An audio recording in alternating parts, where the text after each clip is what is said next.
मेरा प्रश्न है कि क्या उपाध्याय, चौबे, पाठक इत्यादि ब्राह्मण नीच हैं? क्योंकि एक व्यक्ति का कथन आजकल सोशल मीडिया में बहुत वायरल हो रहा है। गुरुदेव, इसका क्या प्रमाण है? यह कौन से धर्म ग्रंथ में लिखा है? यदि ऐसा है तो आप बताने की कृपा करें।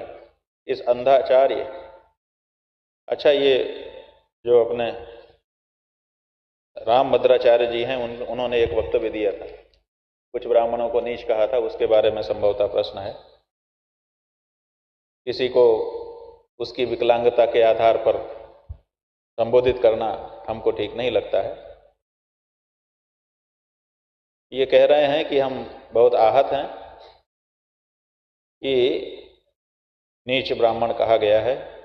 हम खुद उपाध्याय हैं, राजन उपाध्याय इनका नाम है, श्रीधाम वृंदावन मथुरा से हैं। कह रहे हैं कि उनके कुछ समर्थक लोग अपने इस गो प्रतिष्ठा महायज्ञ में भी शामिल हैं। ठीक है, ऐसा है कि कई बातें वो कहते रहते हैं। जब कोई व्यक्ति कोई तार्किक, कोई व्यावहारिक, कोई शास्त्रीय बात करे तो उसकी बात को अपने को संज्ञान लेना चाहिए, और जो कुछ भी कहे उसकी बात का संज्ञान लेकर के चिंता में नहीं जाना चाहिए। वो कुछ भी कहते हैं।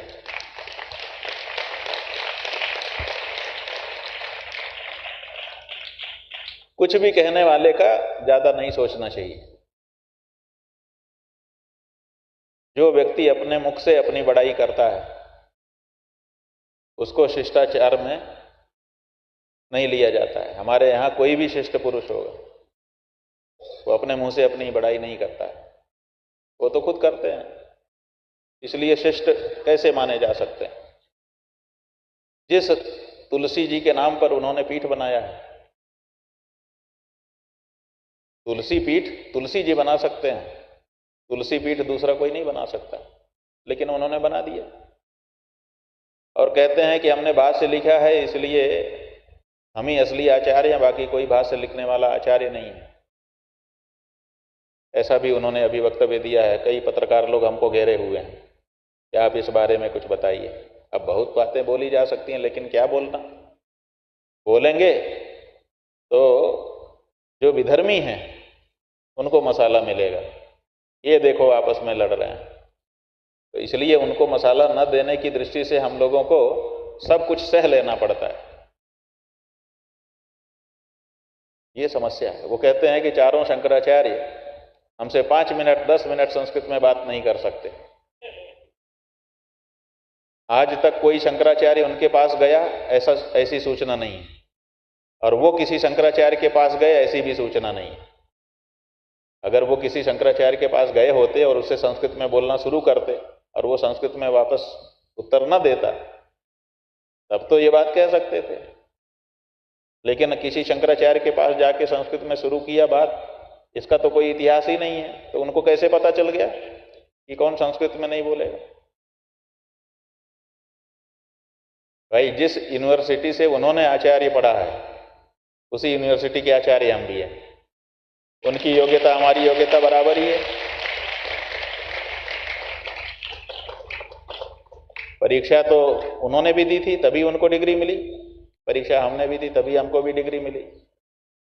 एक ही यूनिवर्सिटी में पढ़े, जब दोनों बराबर ग्रेड में उत्तीर्ण हैं, प्रथम श्रेणी में उत्तीर्ण वो भी हैं हम भी हैं, तो उनकी योग्यता ज्यादा हमारी योग्यता कम कैसे? कौन निर्णय करेगा इसका? फिर वो कहते हैं कि हमको 1.5 लाख पृष्ठ याद हैं, लेकिन इसकी परीक्षा कभी नहीं हुई है। 1.5 लाख पृष्ठ वो निकाल करके सामने रखें और कहें कि ये 1.5 लाख पृष्ठ रखे हैं, कोई भी पृष्ठ खोलो मैं मौजबानी सुना दूंगा। ऐसी परीक्षा पहले सार्वजनिक रूप से दें तो तब हम लोग समझें कि 1.5 लाख पृष्ठ इनको याद है। किसी वीडियो में वो कह रहे हैं कि 1 लाख पृष्ठ हमको याद है, और किसी वीडियो में कह रहे हैं कि हमको 2 लाख पृष्ठ याद है, तो 1.5 लाख। अभी वाले उसमें कहा है, उसमें कहा कि 1.5 लाख पृष्ठ हमको याद है, और पीछे 1 साल के पीछे उन्होंने कहा था 1 लाख पृष्ठ हमको याद है। तो 1 साल में 50,000 पृष्ठ उन्होंने और याद कर लिए। ठीक है, कर लिए होंगे, लेकिन ये कहने के पहले आपको परीक्षा तो देनी होगी। जो बात कहिए पहले उसको परीक्षा ले करके प्रमाणित कहिए। आप अपने मन में 1.5 लाख पृष्ठ याद करके कह देते हैं कि मुझे याद है। परीक्षा कब दिया आपने? आप परीक्षा दीजिए। 1.5 लाख पृष्ठ पहले बताइए कि कौन सी ग्रंथ के पृष्ठ हैं वो, उसको हम लोग जाने, और उसके बाद 1.5 लाख पृष्ठ अलग एक मेज पर सजा करके रख दिया जाए और आप परीक्षा ले लीजिए, दे दीजिए कि ये 1.5 लाख पृष्ठ रखे हैं, जिसको पूछना है आओ। कोई भी पृष्ठ पलटोगे मैं मुजबानी सुना दूंगा, कंठस्थ सुना दूंगा, कंठाग्र है मुझे सब कुछ। तब हम समझें कि ये कुछ कह रहे हैं। कोई पृष्ठ का पता ही नहीं है और 1.5 लाख पृष्ठ मुझे कंठस्थ है, ये कैसी बात है?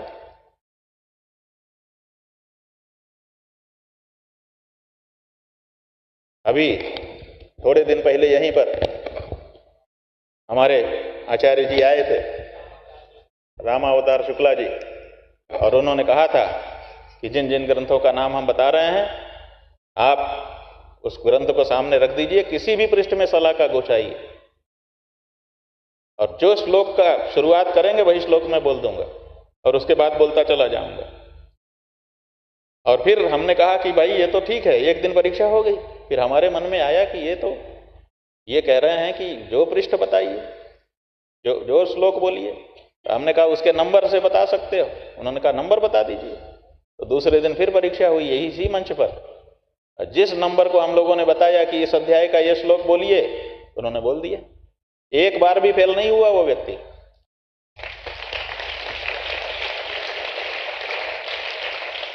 और तब हम लोगों ने पुरस्कार दिए, अभिनंदन किया, माला पहनाई, उनको आदर किया। ऐसे ही आपको मेज पर 1.5 लाख पृष्ठ सजाने चाहिए और सजा करके तब घोषणा करनी चाहिए कि ये देखिए 1.5 लाख पृष्ठ हैं, जिसको मेरी परीक्षा लेना हो आ जाए, मुझे कंठाग्र है। और तब हम लोग आएंगे और पन्ना पलटेंगे, सुनाइए। 10, 20, 25, 50 पन्ना सुनाने के बाद हम खुद मान लेंगे, आपको कहने की जरूरत नहीं पड़ेगी।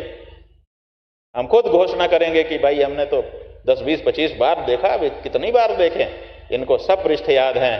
जय हो, जय हो, जय हो। लेकिन आप जानते हैं कि ऐसा कोई नहीं कहेगा, क्योंकि मैं वो कर नहीं पाऊंगा, इसलिए अपने मुंह से ही कह देता हूं जो कुछ कहना है। तो अपने मुंह मियाँ मिट्टू बनना एक कहावत है, मुहावरा है, इसका अच्छा अर्थ नहीं होता। आपकी प्रशंसा दूसरा करता है, आपकी प्रशंसा आप नहीं कर सकते, क्योंकि आप अपने परीक्षक स्वयं नहीं होते हैं, आपका परीक्षक दूसरा होता है।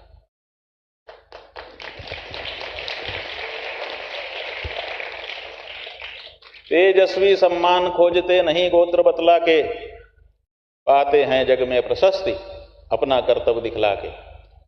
आप कर्तव्य तो दिखलाइए, क्या कर्तव्य है आपका? आप कहते हैं मैंने ग्रंथ रचे हैं, बहुत सारे लोगों ने ग्रंथ रचे हैं और हम लोग मिले हैं, एक अक्षर नहीं जानते। क्यों? क्योंकि पैसा दे दे करके विद्वानों से लिखवाते हैं और अपने नाम से छपवाते हैं। नहीं, ऐसा नहीं होता है। पीएचडी की थीसिस तक लोग पैसा दे करके लिखवा रहे हैं और डॉक्टरेट की डिग्री ले रहे हैं। ऐसी परिस्थिति में आपके बहुत सारे ग्रंथ प्रकाशित हो गए हैं, इतने मात्र से आपको विद्वान मान लिया जाए, ये नहीं हो सकता है। आपको कर्तव्य करके दिखलाना पड़ेगा। कर्तव्य क्या है? आप कहते हैं मैंने ग्रंथ पढ़े हैं। आपने ग्रंथ पढ़े हैं तो ग्रंथ में ही तो लिखा है कि जो विकलांग है वो संन्यास का अधिकारी नहीं है। आपने ये पंक्ति नहीं पढ़ी? अगर पढ़ी होती तो उसका पालन करते। आप तो कह रहे हैं कि मैं सन्यासी हूं, दंड लेके घूम रहे हैं। क्या पढ़ा आपने? शास्त्राण्यधीत्यापि भवन्ति मूर्खाः यस्तु क्रियावान पुरुषस्य विद्वान। हमारे शास्त्र में साफ बताया गया है कि शास्त्र पढ़ करके भी लोग मूर्ख होते हैं, जो क्रियावान है वही विद्वान है। माने शास्त्र में जो लिखा है उसका जब अपने जीवन में पालन करेगा तब विद्वान कहा जाएगा। केवल पंक्ति याद कर लेने से कोई पंडित नहीं बनता है। आप कहते हैं मैं आचार्य हूं, आचिनोति ही शास्त्राणि आचार्य स्थापयत्यपि स्वयं आचरते यस्मात् तस्माद् आचार्य उच्यते। शास्त्रों में पढ़ करके आचार को जाने, जान करके उसको जिए, और जीने के बाद तब जब शिष्यों को वो बताए तब आचार्य होता है। आपने शास्त्र पढ़ा, पढ़ करके उसको जिया कहां? और जिसने जिया नहीं, केवल उसके पास शब्द हैं। इसलिए शब्द मात्र से कोई विद्वान नहीं बनता है, ये हमारा कहना है। कहते हैं मैंने भाष्य लिख दिए। ठीक है, आपने भाष्य लिख दिए। भाष्य लिखने की जरूरत किसको पड़ती है? जो पूर्व उपलब्ध भाष्य से सहमत नहीं होता। पहले से जो भाष्य लिखे गए हैं उनसे जो सहमत नहीं होगा वो स्वयं का भाष्य लिखेगा। शंकराचार्य जी के भाष्य से रामानुजाचार्य सहमत नहीं थे, उन्होंने अपना भाष्य लिखा। मध्वाचार्य ने अपना भाष्य लिखा, निम्बारकाचार्य ने अपना भाष्य लिखा, वल्लभाचार्य ने अपना भाष्य लिखा। क्यों? सहमत नहीं थे उस भाष्य से। तो आपके रामानंदाचार्य जी ने भी भाष्य लिखा। आपको क्यों भाष्य लिखने की जरूरत पड़ गई जब रामानंदाचार्य जी का भाष्य आपके पास था? इसका मतलब कि आप रामानंदाचार्य जी के भाष्य से असहमत हैं, तभी तो आपको नया भाष्य लिखने की जरूरत पड़ी। तो जब नया भाष्य लिखने की आपको जरूरत पड़ गई, रामानंद के भाष्य से आप असहमत हैं, रामानंदाचार्य जी के भाष्य से, तो फिर आप रामानंदाचार्य कैसे हो सकते हैं? आप तो रामानंदाचार्य से असहमत हैं ना, आपको तो नए भाष्य की जरूरत पड़ रही है। तो जिससे हम असहमत हैं उसी का चोला ओढ़ करके पूज रहे हैं। ये कैसा दोहरा चरित्र है? इसलिए उनकी बात भैया छोड़ो, तात्पर्य यही न है। अपनी बात करो, और अपनी बात यह है कि शास्त्र जो है वो इसके लिए नहीं होता कि हम सबको तुच्छ समझें। शास्त्र इसके लिए होता है कि हम सब में परमात्मा देखने लग जाएं।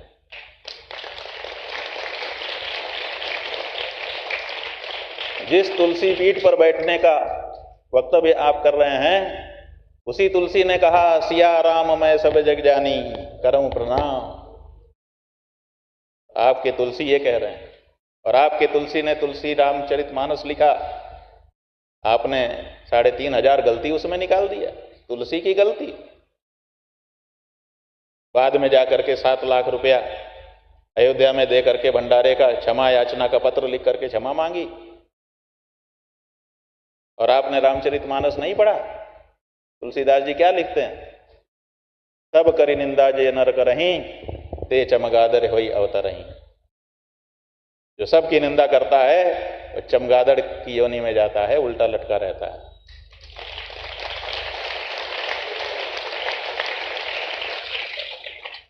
अरे किसी की प्रशंसा तो मुंह से निकालते, या फिर इस चौपाई पे दृष्टि ही नहीं पड़ी? तो बस हमने थोड़ा ही सा कह दिया। इतना भी कह देना जरूरी समझ करके कहा है। मन बिल्कुल नहीं था ये सब कहने का, लेकिन आप बार बार चारों शंकराचार्यों पे आक्षेप कर रहे हो। चारों शंकराचार्यों की योग्यता आपको क्या पता है? सब अपने अपने स्थान पर मूर्धन्य हैं, उनका कोई जोड़ नहीं है।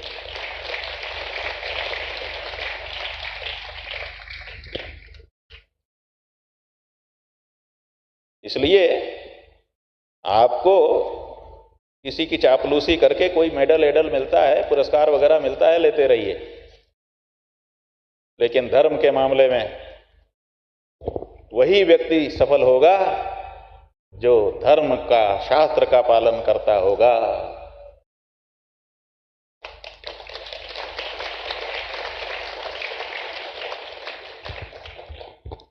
कोई भी धर्माचार्य गौ हत्यारे को अपना मित्र तो नहीं कहेगा। ठीक है, गाली नहीं देगा चलेगा, लेकिन मित्र तो नहीं कहेगा। जो गौ हत्या को समर्थन दे रहा है जो पार्टी गौ हत्यारे बूचड़खानों से चंदा ले रही है उसके नेता को आप अपना मित्र कह रहे हैं। आप धर्माचार्य हैं? अगर आप धर्माचार्य हैं तो फिर धर्माचार्यों को नमस्कार, क्षमा करे भगवान।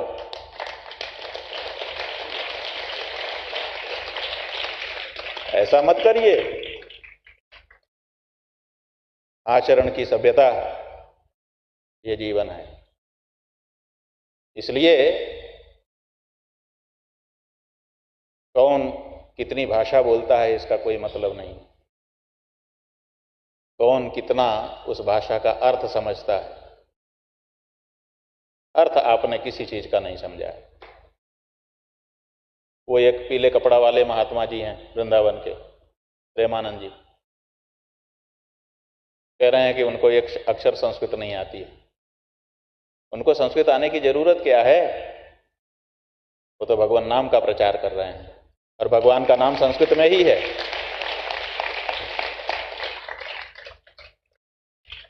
भगवान का नाम किस भाषा में है बताएं हमको। वो दिन भर राधे राधे कृष्ण कृष्ण, राधे राधे कृष्ण कृष्ण, हे गोविंद हे गोपाल बोल रहे हैं और लोगों को प्रेरित कर रहे हैं कि नाम स्मरण करो।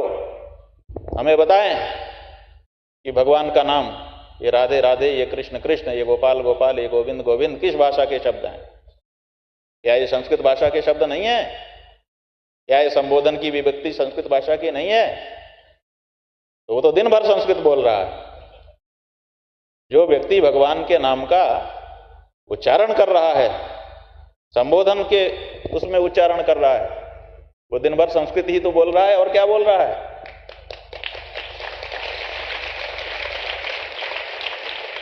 आपको नहीं दिखाई देता, आपको सुनाई भी नहीं देता लगता है।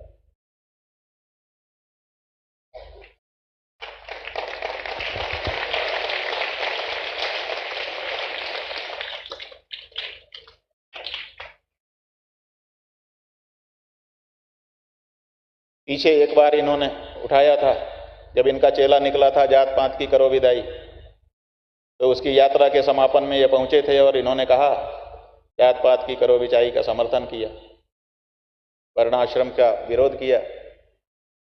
हमने रामचरितमानस निकाल करके, हम शाकंभरी में थे, हमसे पत्रकारों ने पूछा, निकाल कर दिखाया कि भैया राम जी के राज में क्या हो रहा था।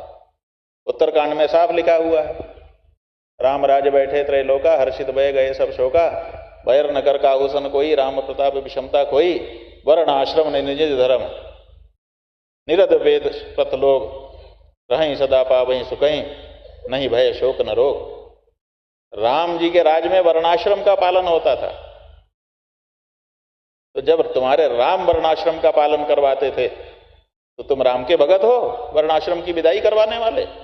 राम से बड़े हो गए हो? वंचक भगत कहाई राम के, किंचन कंचन के है काम के। राम के वंचक भगत है, राम का नाम, राम के नाम का फायदा लेने के लिए लेते हैं।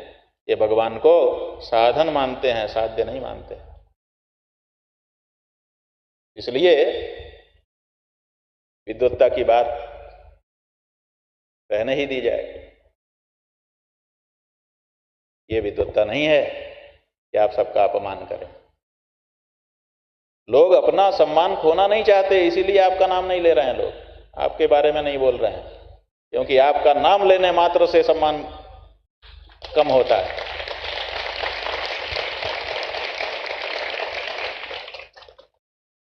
इस बात का तो ध्यान करो। ब्राह्मणों की कई श्रेणियों को नीच कह करके संबोधित कर दिया आपने। अगर ब्राह्मण ही नीच है तो फिर कौन और नीच होगा? ये श्रेणियां इसलिए होती हैं कि जिस समूह के आचरण में कमजोरी आती है, जब तक उसकी कमजोरी रहती है तब तक उसको कमजोर माना जाता है। तो ब्राह्मणों में किसी समूह विशेष में कोई कमजोरी आ गई, धर्म के बारे में सतर्कता कमजोर हो गई, उसके परिणाम स्वरूप क्या होता है? दूसरे समूह उसको कमजोर मानने लगता है। फिर उसको इस बात का एहसास होता है कि हम धर्म पालन में कहीं कमजोर हो रहे हैं, तो फिर वो सब धर्म का आचरण अच्छा कर लेता है, फिर से ऊंचा हो जाता है। कोई भी व्यक्ति बुखार हो जाता है तो कमजोर हो जाता है, और फिर बुखार की दवाई लेकर के ठीक ठाक होने के बाद फिर जैसा का तैसा हो जाता है। तो ऐसे ही समाजों में भी गिरावट आती है, और जब एहसास होता है कि हम में तो गिरावट आ गई, तो वो समाज फिर से सतर्क हो जाता है और फिर से अपने आप को ऊंचा उठा लेता है। इसलिए ये ऊंचाई नीचाई कोई तय मायने नहीं रखती है। ये ऊंचाई नीचाई आगंतुक है, थोड़ी देर के लिए आती है, और इसीलिए आती है ताकि लोग सतर्क हो जाएं। किसी समय किसी ने कह दिया, लेकिन किसी समय किसी ने कह दिया तो आप उसी को अब सदा के लिए नियम बना लेंगे। ब्राह्मण नीचा हो गया, नीच, नीचा तो अलग वस्तु है, नीच। तो ये सब बातें हैं जिसको सब लोगों ने जान लिया है, और अब वो इतने अप्रामाणिक हो गए हैं कि कोई भी उनकी बात को सुनना नहीं चाहता है।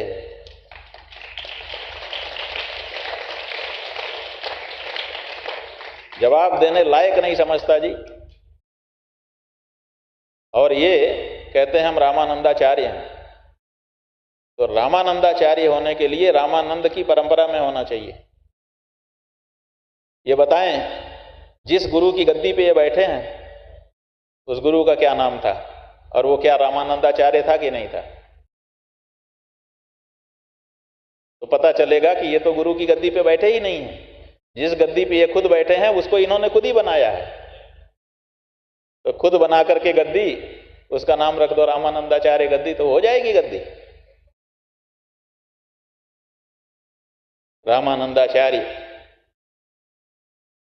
की कोई गद्दी की परंपरा नहीं है, पहली बात।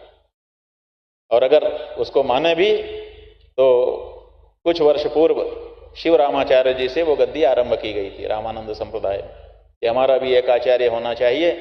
तो सब समाज के लोगों ने मिलकर के शिव रामाचार्य जी नाम के एक विद्वान संत थे, उनको बनाया कि हमारा भी एक आचार्य होना चाहिए। रामानंदियों ने अंदर से निर्णय किया और आचार्य गद्दी पर बैठा दिया, वो कहा कि आप रामानंदाचार्य। तो सारे समाज के द्वारा वो गद्दी बना दी गई, और उस पर प्रार्थना करके शिव रामाचार्य जी को रामानंदाचार्य के रूप में प्रतिष्ठित किया गया। उसके बाद स्वामी राम नरेशाचार्य जी महाराज उस गद्दी पर आए, और वो आज भी विद्यमान है। और रामानंदाचार्य जी का जो स्थान है काशी के पंचगंगा घाट में, उस पर वो विराजमान है, गद्दी वो है। और जब परंपरागत गद्दी, हालांकि रामानंद जी से चली आ रही परंपरा नहीं है, लेकिन रामानंद संप्रदाय के सब लोगों ने इकट्ठा होकर के, जो उनके 52 वोट थे, सब लोगों ने तय किया कि हमारा भी आचार्य होना चाहिए, तो हम बनाते हैं। तो बन करके परंपरा चली। उस परंपरा में तो राम नरेशाचार्य जी महाराज विद्यमान है, और वो रामानंदाचार्य हैं और परम विद्वान हैं। उनके रहते हुए दूसरा कैसे कोई रामानंदाचार्य हो जाएगा? खुद ही चबूतरा बना लें और उसके ऊपर बैठ जाएं और कहें कि हम अमुक की गद्दी पे बैठे हैं, ऐसा थोड़े होता है। अरे हम एक गद्दी पे बैठे हैं ना, हमने नहीं बनवाई है, ये गुरु महाराज की गद्दी है। उनके आदेश से हम यहां बैठ करके उनके कार्य को आगे बढ़ा रहे हैं।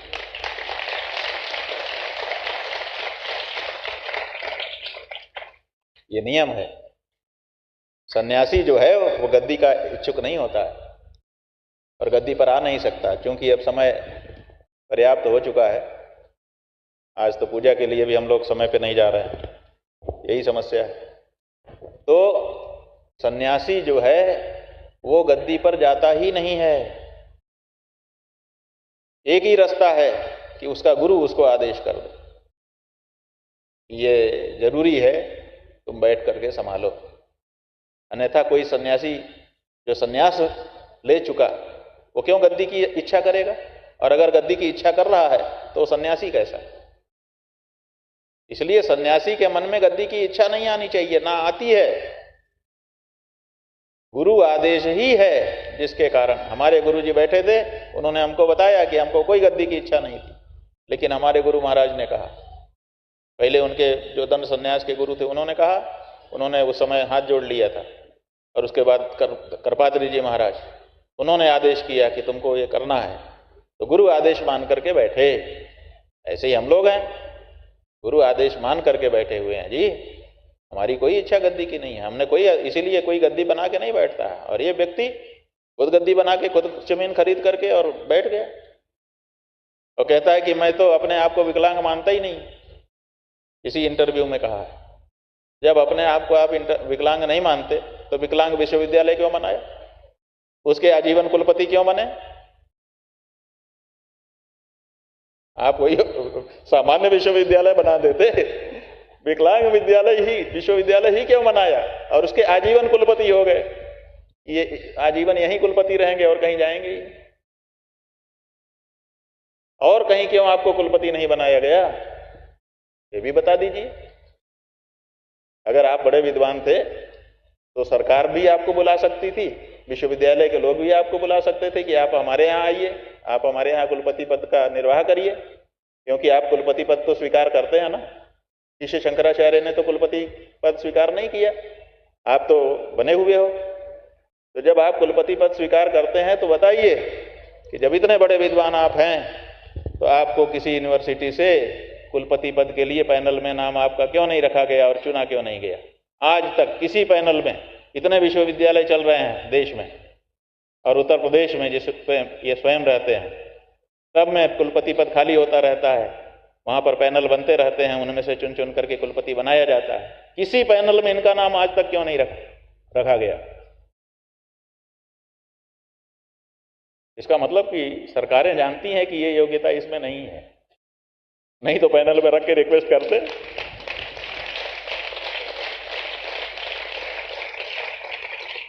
इसको पटाए रखने के लिए पुरस्कार दिया जा सकता है, लेकिन कुलपति बनाने लायक, भाई हम तो अनुमान लगा रहे हैं, गलत अनुमान हो तो बताइए, क्योंकि कहीं से तो आमंत्रण आना चाहिए था, क्यों नहीं आया? तो ये सब बातें हैं, इन पर भी विचार कर लेना चाहिए। ये हमने आज अंतिम बार बोल दिया, इसके बाद दोबारा बोलेंगे नहीं, क्योंकि हम नहीं चाहते हैं कि विधर्मी आपस की हमारी कोई लड़ाई समझे। ये लड़ाई नहीं है, हम उनकी विद्या के लिए जितना उनका अच्छा सत्पक्ष है उसके लिए उनका आदर करते हैं और आगे भी करते रहेंगे। जो सत्पक्ष है, जैसे विकलांगों के लिए विश्वविद्यालय खोलना अच्छा है, उन्होंने सोचा जाने कितने विकलांगों का वहाँ से लाभ हो रहा होगा, तो ये अच्छा काम किया। राम कथा कहते हैं, अच्छा है। बीच बीच में ये गड़बड़ी कर देते हैं, उसके लिए तो आलोचना होगी। राम कथा में राम कथा कहना चाहिए। हमने 2 महीना बीत गया, हमने कुछ कहा मंच से? आज प्रश्न के उत्तर में कह रहा है। और उनके समर्थक, ये देख प्रश्नकर्ता लिख रहा है कि आपके यज्ञ में भी उनके समर्थक हैं। हम तो किसी को नहीं निकाल रहे हैं, ठीक है, जिसको जिसका समर्थन करना हो, हमें तो उसके पांडित्य से मतलब है, उसके जो भूमिका उसने यहाँ ली है उस भूमिका के अनुसार रहे, हमें क्या दिक्कत। और बंधुओं, अब जब इतना बताया है तो आपको बता ही दें, 20 साल पहले एक बार हमारे गुरुजी को इन्होंने शास्त्रार्थ का चैलेंज दिया था। इसी मामले में इनका अखबारों में बयान छपा कि हम शास्त्रार्थ की चुनौती देते हैं। तो हमारे गुरुजी ने तो ज़्यादा ध्यान नहीं दिया, लेकिन हमको बड़ा बुरा लगा, क्योंकि इन्होंने अपशब्द भी कहे थे गुरुजी को, और वो अखबारों में वैसे ही छपा हुआ था शब्द, वो शब्द हम बोल नहीं सकते।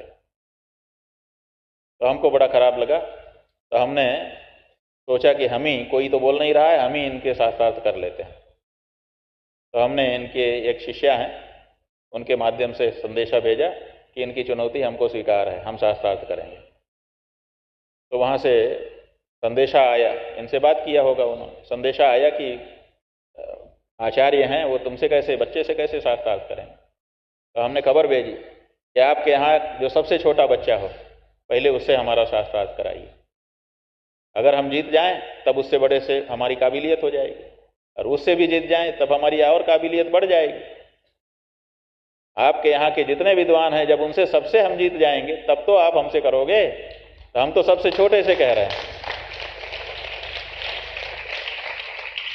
तो फिर वहां से संदेश आया कि शास्त्रार्थ जो है वो संस्कृत में होगा। तो हमने फिर संदेश भेजा कि शास्त्रार्थ तो संस्कृत में ही होता है, उर्दू और फारसी में थोड़े होता है।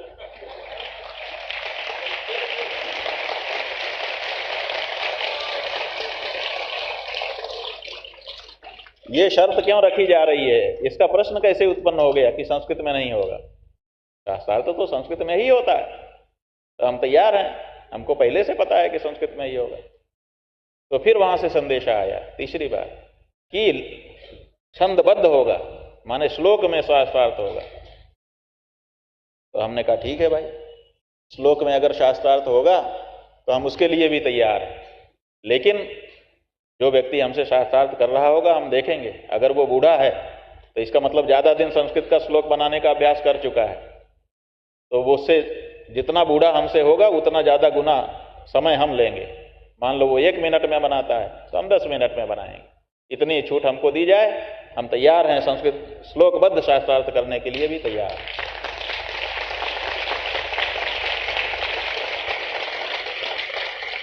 और बंधुओं, झूठ तो हम बोलते नहीं हैं। उसके बाद संदेश आया कि रामभद्राचार्य जी आपसे बात करना चाहते हैं। हमने कहा बिल्कुल हम करेंगे। तो हमारी बात हुई और संस्कृत में बात हुई, क्योंकि उन्होंने संस्कृत में ही बोला। तो नियम यही है कि जिस भाषा में प्रश्न हुआ है, अगर आपको वो भाषा नहीं आती तब बात अलग है, अन्यथा उसी में जवाब दीजिए। तो जब उन्होंने संस्कृत में ही शुरू किया तो हमने भी संस्कृत में ही बात की, और 5-10 मिनट तो हमारी बात हुई ही थी। और उस समय तो हम शंकराचार्य और सन्यासी भी नहीं थे, उस समय तो हम शायद ब्रह्मचारी थे महाराज जी। तो हमारी उसी समय 10 मिनट फोन में बात हो चुकी है, और रामभद्राचार्य जी ने हमारी बड़ी प्रशंसा भी किया। बात करके बड़े प्रसन्न हुए, खूब आशीर्वाद उन्होंने हमको दिया, और शास्त्रार्थ की बात छूट गई। उसके बाद उन्होंने नहीं कहा।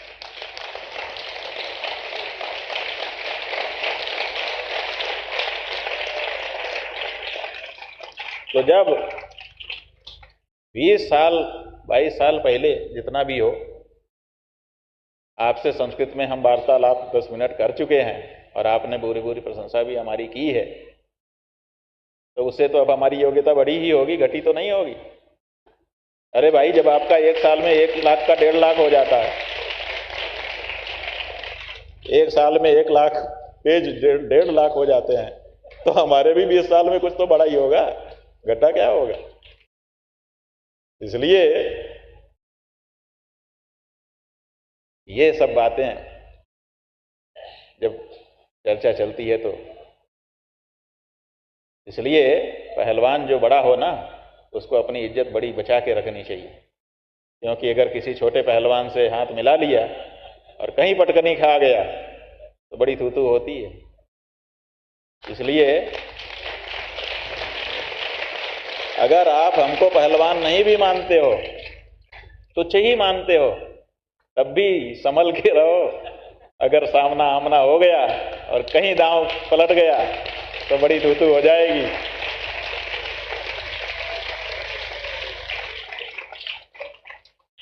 आप अपना काम करो, अच्छे काम करो, सदग्रंथ लिखो। इन्होंने शंकराचार्य जी को अपने ग्रंथों में बहुत गालियां दी। हम लोग चुप हैं, नहीं रहना चाहिए चुप। सच बात यही है कि चुप नहीं रहना चाहिए, लेकिन चुप रह जाने के कारण मन बढ़ता चला जा रहा है। इसलिए किसी दिन तो सीमा का अतिक्रमण होगा और किसी दिन तो बात शुरू होगी ही। इसलिए आज इस लड़के के प्रश्न से शुरुआत हो गई।